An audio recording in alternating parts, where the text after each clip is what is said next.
Russian troops are trying to advance in Donbass, but with no success. Ukrainian armed forces go on a counterattack and are holding back the enemy's assault in Severodonetsk, near Toshkivka and Ustinivka. Russian artillery and multiple rocket launchers hit Lysychansk, Zolota 4 and Vrubivka. In Lysychansk, it is dangerous even in the central districts. A local resident was killed yesterday on one of the central streets in Lysychansk after artillery shelling. A wounded woman was hospitalized immediately to Chernivtsi, and a number of multi-story buildings were also damaged. But the most damages that are reported at the moment are in Vrubivka and Zolota. 25 houses were damaged there. Serhiy Haidai, head of the Luhansk Regional Military Administration. Russian troops also continue shelling the Donetsk region. 7 civilians were wounded. The Russian occupiers launched a missile attack on the center of Kurakhove. A number of multi-story buildings were damaged.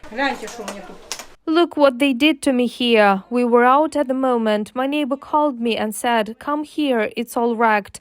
We came, everything was wrecked in Krasnohorivka, and here is wrecked. It's just someone who is taking me out right now.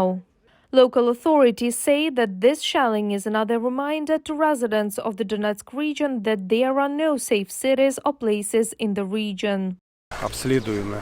We inspect all damages and we feel it in the protocol. Then we will clear up everything. Russian troops intensified shelling of Mykolaiv. Heavy fighting is ongoing in the region.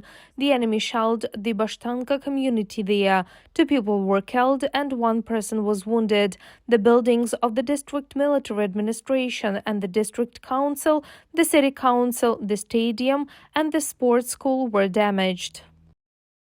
The Kherson region is about 30-40 kilometers away from Mykolaiv, located in the southeastern direction.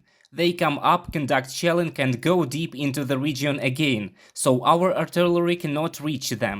As the Pion system they use is considered long-range artillery, our artillery cannot reach them. But as far as I know, our forces have already destroyed 3 of these self-propelled artillery systems and will continue to do so. Alexander Senkevich, mayor of Mykolaiv. 1 civilian was killed and another 3 were wounded as a result of the shelling of Kharkiv by Russian troops. Enemy shells hit residential areas and a number of buildings were completely destroyed. 10 residential and 2 administrative buildings were damaged. Russian troops also continue to attack the Sumy region. They use artillery to hit department buildings and residential areas.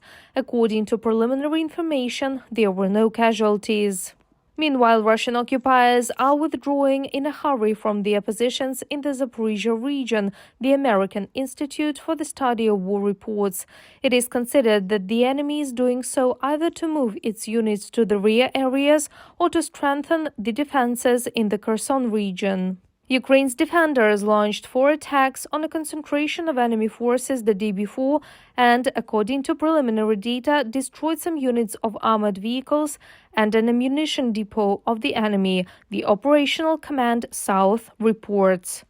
Reported by Marina Stepanenko, Mariana Krechet, UATV News.